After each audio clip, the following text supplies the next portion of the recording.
So, kamusta po mga ka-Streetwise? So, magandang gabi, magandang hapon, magandang umaga, magandang tanghali sa masulok ng mundo. Ako po si Takeru Miyamoto at welcome po sa aking munting channel. At syempre po mga kababayan, kamusta po kayong lahat at sana po ay sa mabuti po kayong kalagayan. So, yun nga po mga ka-Streetwise, no?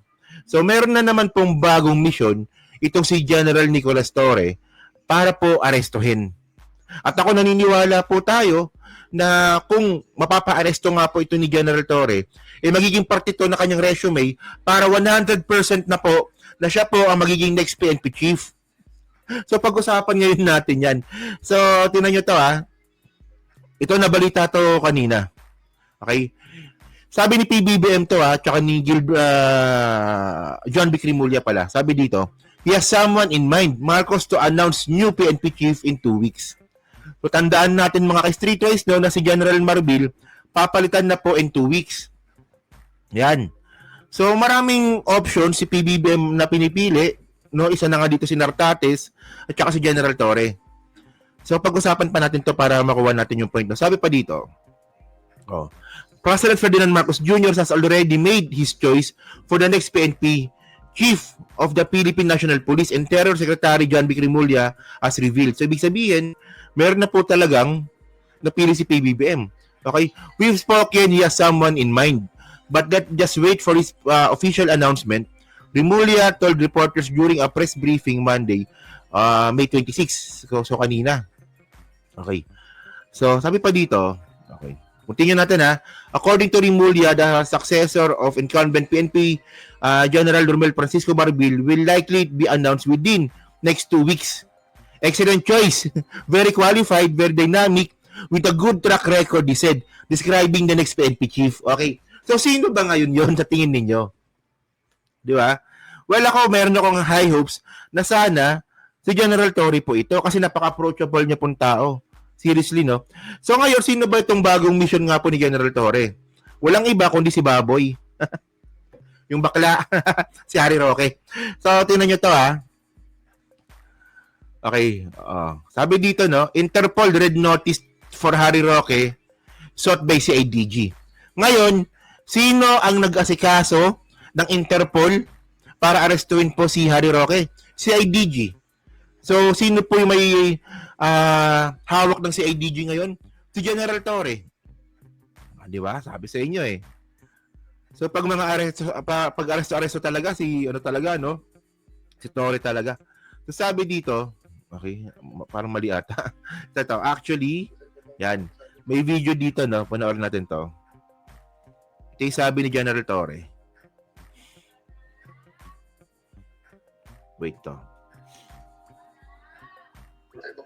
Hinahanap na rin natin.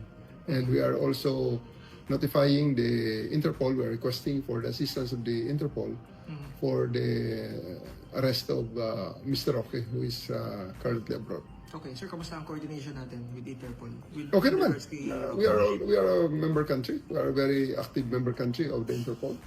And we are rendering them cooperation. So we do believe na ganun din ang ibibigay sa atin ng Interpol na assistance sa atin ng mga pangailangan. Anong commitment nila, sir? Anong sabi? Wala pa naman silang commitment na ibibigay. Okay? So, nandun pala tayo sa pagdodocument ng lahat ng ito. At nag-request pa lang tayo ng assistance for a red notice to be issued against Mr. Roque. So, actually, kasi mga kababayan, no, kapag mga malalaking tao po talaga yung pinapares ng gobyernong ito, palaging po si General Torre po talaga nakaharap. So, alam naman po natin yung ginawa nga po ni General Torre, no, nung pinaaresto niya po si Kibuloy. Nalala niyo yung kay Kibuloy, mga kababayan? Naka-6 na PNP chief sa Davao City po, no? 6, alam ko 6 or 7 ata yun, no? Na PNP chief dyan po sa Davao City, hindi po maaresto si Kibuloy. Si Torre lang po talaga yung nakakapagan sa kanya. Yung nakapagpasuko dyan kay Kibuloy na yan. And then, mga kababayan, eventually, nung hinuli rin po itong si Duterte, no, si Digong, no? Ang Interpol din po nakipag-usap din po dito kay PCTC through General Torre din. No, so ngayon, syempre, alam niyo kung ano nakakatawa dito? Kapag si General Torre po tumarabaho, siguradong huli ka. Ganun lang 'yon. Oh, kaya ito si Harry Roque mga kababayan, di ba? Yung bayot na nababaitan na yan. So maganda-handa ka na, yung yabang mo na yan, talagang naku. Tutorbuhin ka doon sa loob ng kulungan. So ngayon tingnan natin 'to ha. Actually may mga pangalan din lumalabas bukod kay General Torre. Pag-usapan din natin 'to, no. Daanan natin. So andito nga po si ano. Ito may mga pangalan din dito lumabas eh. Last week Malacanang confirmed that the president was in the final stage of selecting the country's next top cop. The shortlist reportedly includes the PNP Deputy Chief for Administrator General Jose Malencio, Nartates. Okay. Si Nartates nga mga kababayan, yung nababalita raw na nag-traidor. Ito, bali-balita lang yun ha. Actually, kumalat yung balita po na yan, no? Na si Nartates daw po yung nag-traidor na nagbigay nga po ng information kung paano inaresto si Digong. At ito po ay binigay kay Jaime Marcos. May bali-balita lang naman na gano'n, pero hindi pa naman confirmed, no? So, dito rin po si Alan Ocubo, tapos si General Abirin. Okay? Tapos si General Torre nga po yung yung nasa top 5. Hindi man, nasa panlimang listahan. So kasi ang point dito mga kababayan, no, si General Torre po kasi I think yung pinakabata dito sa pinagpipilian. So alam niyo naman kapag PNP, MISTA, 'di ba? May yan eh. May competition yan eh. Class 93, Class 92, 'di ba? Class ng PNPA. So may maraming ganyan. So, yun. So, balikan na natin, baala sila dyan sa problema nila dyan kung sinong ano. So, ngayon dito mga kababayan, no, ito yung hindi masagot ng mga bobong mga follower ni Harry Roque. Ako natatawa talaga ako, no? Di ba? Kung may mga mangilan-ngilan po na sumusuporta kay Harry Roque, mangilan-ngilan lang naman. Pero dyan po sa mga ilan po na yan, ay ito po yung pinaka-bobo sa lahat ng mga bobo. Kasi yung pagiging DDS or Duterte supporter, kabobohan na po yun. So, saan ka nakakita, no? Hindi po gawain ng isang matinong tao na susuporta kasi isang mamamatay tao. Okay? Tapos, ngayon, si Harry Roque, no? Nakakuha siya ng ibang suporta sa mga DDS. Siyempre, mas bobo po yun. Bobo na nga sumuporta kay Digong, mas bobo pa yung sumusuporta ka na kay Digong, sumusuporta ka pa kay Harry Roque. Kasi ito yung point dito eh. Kapag may aligasyon, dapat may sagot. So, ang tanong dito, paano yumaman si Harry Roque nung panahon nga po, no, nung may pogo? Kasi ito, mali pa. May nakalagay yun dito, ito, yan, ito. Harry Roque's wealth increase puts him in Pogo Pro hot list. Mga kababayan, yumaman po si Harry Roque noong panahon ni Digong. At syempre po, nalilink po dito yung kaugnayan niya po sa Pogo. So ano bang problema sa Pogo? Syempre, human trafficking, money laundering, torture, prostitution. O di ba? Bilang human rights lawyer dati, Harry Roque, ganun po talaga, no, kapag pera po talaga yung nagsalita, talagang bibilin mo talaga pati prinsipyo mo, pati kaluluwa mo. Dati yung human rights lawyer, di ba?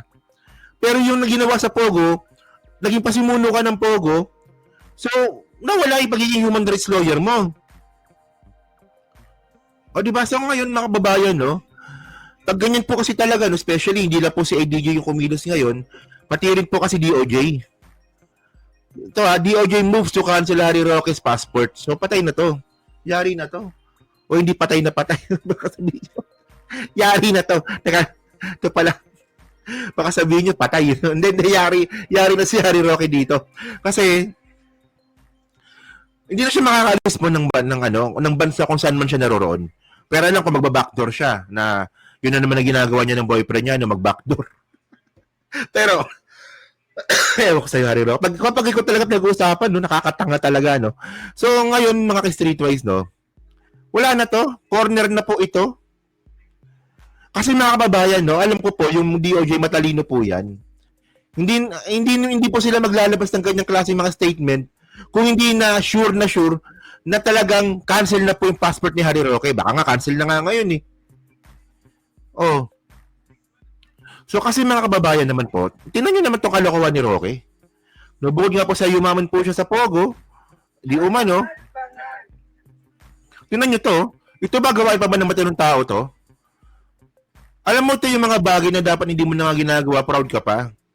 Tingnan mo, di ba? Imbis na sagutin nga po yung mga issues tungkol sa kanya, about sa Pogo, about sa paano siya yumaman, about dun sa pangalan nga po ng kumpanya niya, no? Nasangkot sa Pogo na nakapangalan pa sa mga anak niya. Ito yung sagot ni Harry Roque. Tingnan mo, nakakatanga talaga to. Tingnan mo. Tingnan niyo to. Bangag. Wala lang. Hanggang ganyan na lang siya. So sa ganyan mo ba, tumalino ka ba dito? Yung mukha ka bang matalino dito? O so sa kaganyan mo ba, nasagot ba yung mga issues laban sa'yo? Hindi, mukha ka lang tanga, hayop ka. Hindi mo naman, no? Bangag. Oh. Ngiwi. Pati yung mga dyan sa OFW po dyan sa Dahig, di ba? Sana namatay na lang kayo ng tukhang, ang bobobo ninyo. Ayun lang hindi ko makuha eh. Di ba? Sumusuporta po kayo kay Digong kasi hindi po kayo nabiktima ng tukhang. Ako po kasi mga kababayan, nakausap ko po yung mga naulila nung war on drugs nga po ni Digong. Kawawa po talaga sila. Naulila po talaga sila. Yung iba, padre di pamilya pa yung iba. Ang daming buhay na nasira po dito. O, tapos ngayon, ang sagot ninyo, wala, ganyan lang, bangag. Ano ba? Ano ba napatunayan nyo dito? Ano bang ebidensya ninyong bangag? Wala, di ba? Wala po, pag ganyan po talaga, wala tayong magagawa dyan. Kaya nga sabi nga sa akin ng iba, no? Sabi sa akin ng iba, Takero, tinatawag mo namang bobo yung mga DDS. Paano maniniwala sa iyo yan, itatawag mong bobo tsaka tanga? Well, hindi naman po maniniwala sa akin yan. Katanong gawin ko yan. Katanong gawin po natin, pag DDS po talaga, hindi na po magbabago yan, tanga po talaga yung mga yan. So mas maganda, pamukhain po natin silang tanga lalo. Hindi po natin intensyon na sila po'y maniwala. Ang intensyon po natin dito, baka may mga neutral pa po kasi. No, na hindi pa naliliwanagan sa mga nangyayari, na posible pa po natin baka, di ba, makuha po na natin sa paggabay po sa katotohanan. So yun po mga streetwise, no? So kayo po, no? Ano masabi nyo nga po dito sa topic natin tungkol nga po kay Harry Roque at kay General Torre? So kayo ba naniniwala po ba kayo na malaki po yung chance ni General Torre na siya po ang magiging next PNP chief po? No? Kasi para sa akin mga kababayan, no? Kilala na po natin si General Torre, napaka-approachable niya po. Sa totoo lang, di ba? And pag nakausap niyo siya, parang wala lang, napaka-casual lang siyang kausap, no? And then syempre, pag humingi ka ng tulong sa kanya, napakadali niya rin pong kausap, sa totoo lang, di ba? So yun, nasa comment lang po sa baba, at binabasa ko pong lahat yan, at syempre dyan po sa Team Replay, pa-like, pa-subscribe, at kung na makalabisan, pa-share po ng video po na to. So thank you mga kababayan, so kita na lang ulit tayo sa susunod nating content. So thank you, salamat, and bye-bye.